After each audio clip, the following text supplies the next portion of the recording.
नमस्ते दोस्तों और स्वागत है वायोम व्यू पॉइंट पर। आज हम एक ऐसे टॉपिक पर चर्चा करेंगे जो न सिर्फ विज्ञान बल्कि पुरानी धरोहर से भी जुड़ा है। मल्टीवर्स थ्योरी और हिंदू पुराणों में वर्णित ब्रह्मांडों की रहस्यमय कहानी। क्या आप जानते हैं कि हमारी आधुनिक साइंस की बातों में कहीं ना कहीं एंशिएंट टेक्स्ट्स की छाप मिलती है? चलिए आज हम इस अद्भुत यात्रा पर निकलते हैं और खोजते हैं कि क्या हमारे पुराणों में मल्टीवर्स थ्योरी के बारे में कुछ जादूगर किस्म की बातें हैं। होस्ट, जैसे जैसे हम इस रहस्यमयी विषय की ओर बढ़ते हैं, हम जानेंगे कि कैसे प्राचीन ज्ञान और आधुनिक विज्ञान के बीच गहरा संबंध हो सकता है। तो क्या आपने कभी सोचा है कि हमारे प्राचीन ग्रंथों में कहीं वो बातें हैं जो आज के वैज्ञानिक थ्योरीज को चैलेंज करती हैं? चलिए अनते भी हैं। पहले बात करते हैं मॉडर्न मल्टीवर्स थ्योरी की। क्या है ये थ्योरी और क्यों आज के वैज्ञानिक इसे इतना महत्वपूर्ण मानते हैं? मल्टीवर्स थ्योरी कहती है कि हमारा यूनिवर्स अकेला नहीं है। वैज्ञानिकों के अनुसार हमारे यूनिवर्स के अलावा भी कई पैरेलल यूनिवर्सेस हो सकते हैं, जिनमें हर एक यूनिवर्स में अलग अलग रियलिटीज और पॉसिबिलिटीज मौजूद हो सकती हैं। होस्ट ह्यू एवरेट नामक वैज्ञानिक ने इस कॉन्सेप्ट को मेनी वर्ल्ड्स इंटरप्रिटेशन के रूप में प्रस्तुत किया था। इसके अनुसार जब भी कोई क्वांटम इवेंट होता है तो एक नया यूनिवर्स बनता है। मान लीजिए आपने आज एक अलग डिसीजन लिया तो इसके परिणाम स्वरूप एक नया यूनिवर्स बन सकता है। कितना फैसिनेटिंग है ना? यह कॉन्सेप्ट हमें यह सोचने पर मजबूर करता है कि हमारे चॉइसेस और डिसीजंस कितने महत्वपूर्ण हैं।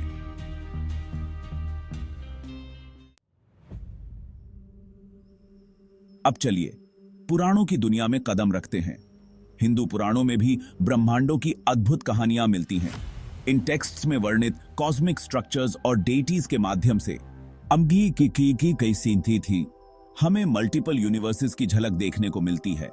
उदाहरण के लिए ब्रह्मंडा या कॉस्मिक एग की कॉन्सेप्ट, जिसमें अनगिनत ब्रह्मांडों की बात की जाती है। होस्ट की पुराणों में कहा गया है कि हर ब्रह्मा का अपना यूनिवर्स होता है। ये ब्रह्मांड एक कॉस्मिक साइकिल में बनते और समाप्त होते रहते हैं। इस साइकिल के दौरान प्रत्येक ब्रह्मांड का निर्माण, पालन और विनाश होता है।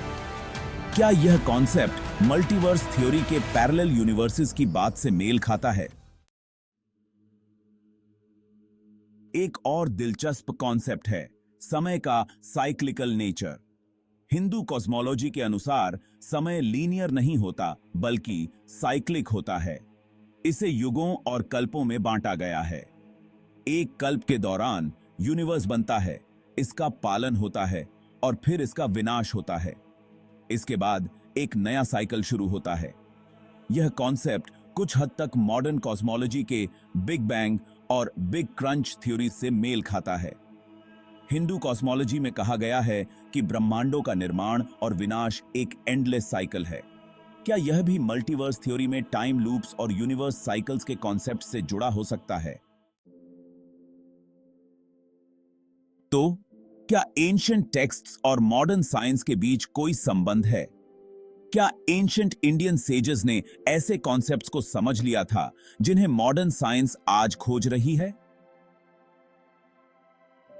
मल्टीवर्स थ्योरी और पुराणों की ब्रह्मांडीय कल्पनाओं के बीच समानताएं इतनी स्ट्राइकिंग हैं कि इन्हें नजरअंदाज नहीं किया जा सकता।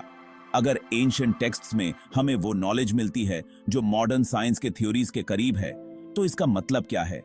क्या हमारी पुरानी सभ्यताएं ऐसी जानकारी रखती थीं जो हम आज भी पूरी तरह से समझ नहीं पाए हैं? क्या हमें अपनी एंशिएंट हेरिटेज से कुछ सीखने की जरूरत है? तो क्या हमें मल्टीवर्स थ्योरी और हिंदू पुराणस के बीच कोई सीधा कनेक्शन मिलता है? शायद नहीं, लेकिन इन दोनों कॉन्सेप्ट्स के बीच समानताएं हमें यह सोचने पर मजबूर करती हैं कि हमारी यूनिवर्स की गहराई कितनी विशाल और जटिल हो सकती है। यह भी संभव है कि हमारी एंशिएंट नॉलेज और मॉडर्न साइंस के बीच कोई हिडन लिंक हो जिसे हमें अभी तक पूरी तरह से समझना बाकी है। आपका इस पर क्या विचार है? क्या हमारी एंशिएंट टेक्स्ट्स ने मल्टीवर्स का ज्ञान पहले ही दे दिया था या ये एक संयोग है? अपने विचार नीचे कमेंट्स में जरूर शेयर करें। अगर आपको यह वीडियो पसंद आई हो तो लाइक, सब्सक्राइब और शेयर जरूर करें। वाई ओम व्यू पॉइंट पर मैं वाई ओम आपको अगली बार और भी रोमांचक विषयों के साथ मिलूंगा। धन्यवाद।